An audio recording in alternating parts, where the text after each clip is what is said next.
Picture this. It's the late 1800s and European countries are scrambling to grab land in Africa. The continent is being carved up like a pie, with each nation wanting a bigger slice. This period, known as the Scramble for Africa, saw European powers racing to claim territories and expand their empires. France, already in Senegal, wanted more. They were not satisfied with just a foothold. They aimed to dominate the region. So, in 1895, they created French West Africa, a giant chunk of land including places like Mauritania, Senegal, Mali, and more. This wasn't peaceful.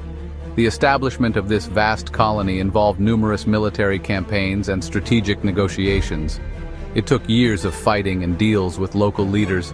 The French had to constantly assert their dominance, often through force, to maintain control over the diverse and vast territories.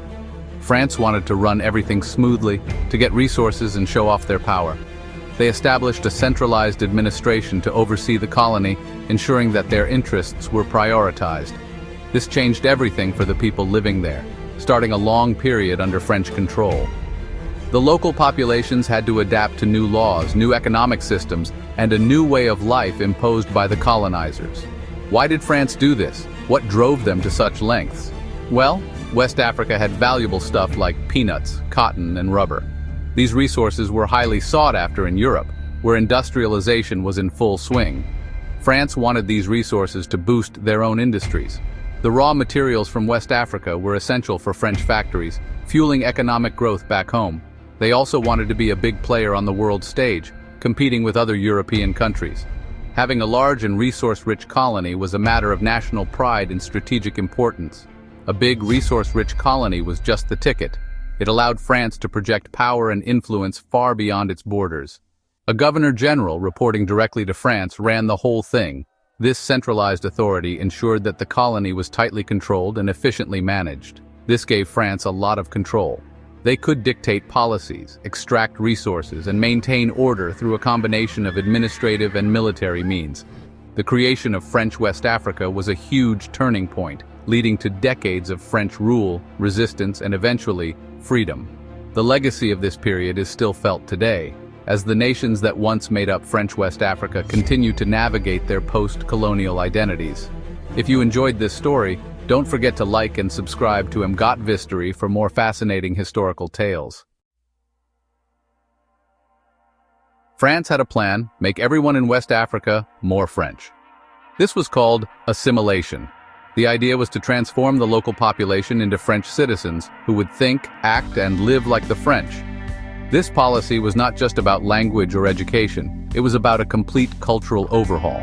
They wanted people to speak French, go to French schools, and adopt French customs. The French believed that by educating the African population in their language and ways, they could create loyal subjects who would support French interests. Schools were established to teach not only the French language but also French history, geography, and values. They set up schools, courts, and offices, just like in France. These institutions were designed to mirror those in the metropole, creating a sense of familiarity and control. The French legal system was imposed, and local customs and laws were often disregarded or suppressed. They wanted to create a French West Africa. This vision extended to urban planning and architecture, with cities being designed to reflect French styles. Streets were renamed and French monuments were erected to symbolize the new order. But this wasn't fair. The policy of assimilation was inherently unequal and discriminatory. Some Africans got opportunities, but many lost their own languages and traditions. The rich cultural heritage of West Africa was at risk of being erased. Traditional practices, ceremonies, and languages were often seen as inferior and were actively discouraged. France thought their culture was better, so Africans were supposed to give up their own ways. This cultural superiority complex led to a systematic devaluation of African identities and ways of life. This went hand in hand with taking advantage of the people. The French exploited local labor for their own economic gain, often under harsh and inhumane conditions. France saw the colonies as a source of cheap labor and resources. They extracted valuable minerals, agricultural products, and other resources to fuel their own economy, with little regard for the well-being of the local population. They built big farms for cash crops like peanuts and coffee, but this meant less land for food crops that people needed. The focus on cash crops led to a decline in food production. making local communities more vulnerable to food shortages and famine. This led to food shortages. The prioritization of export-oriented agriculture over subsistence farming had devastating effects on local food security. France also made people pay taxes in cash, forcing them to work on French farms or in mines just to pay up.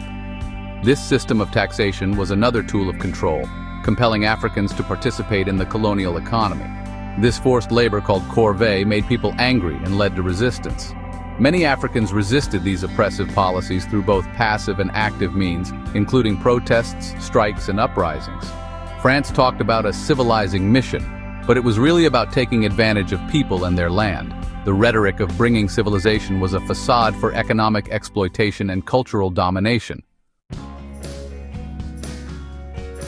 The people of West Africa didn't just stand by. They were determined to resist the encroaching colonial powers that sought to dominate their lands and lives. They fought back against French control with courage and resilience, refusing to be subdued by foreign rule. They saw the unfairness and fought to protect their land, resources, and way of life.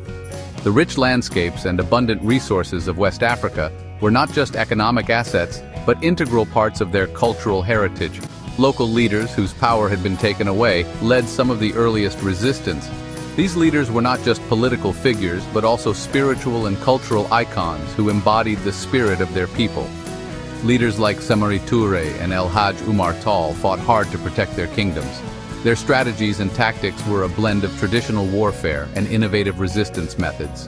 They became heroes, inspiring others to fight for freedom. Their legacies lived on, becoming symbols of resistance and hope for future generations. Even though they were defeated by the stronger French army, their bravery motivated future generations. The stories of their battles and sacrifices were passed down, fueling the desire for independence. The resistance wasn't just fighting, it was a multifaceted struggle that included various forms of defiance and non-cooperation. Religious leaders spoke out against French rule and the unfair treatment of their people. They used their influence to rally the masses and keep the spirit of resistance alive. Farmers resisted forced labor and growing cash crops. They found ways to sabotage the colonial economy, refusing to be mere tools in the hands of their oppressors. Educated people in cities started to organize and demand more rights. They formed associations, wrote petitions, and used their education to challenge colonial policies. France responded harshly, using the military to stop uprisings, sending leaders away, and punishing anyone who disagreed with them. The colonial authorities employed brutal tactics to maintain their grip on power. They tried to stay in control by using force, turning people against each other, and sometimes making small concessions. These tactics aimed to weaken the unity and resolve of the resistance movements. But the desire for freedom remained strong, setting the stage for future movements that would eventually lead to independence. The seeds of resistance planted by early leaders and fighters grew into a powerful force that could not be contained. France's main goal was to use West Africa's resources for their own benefit and economic gain. They saw their colonies as places to get raw materials and sell their own manufactured goods. This created a system that took wealth from the region without caring about the people living there or their well-being. One big change was the shift from growing food for themselves to growing cash crops for export to France. This meant less food for the local people and made them increasingly dependent on France. To get enough workers for this exploitative system, France forced people to work. African men were made to work on government projects, farms, or in mines. This was hard and unfair, disrupting village life and making people deeply resentful. On top of this, France made people pay taxes in cash. This forced them to work for low wages on French-owned businesses, making them even more dependent on France. These economic policies left West Africa struggling, with inequality and dependence on France even after they gained independence.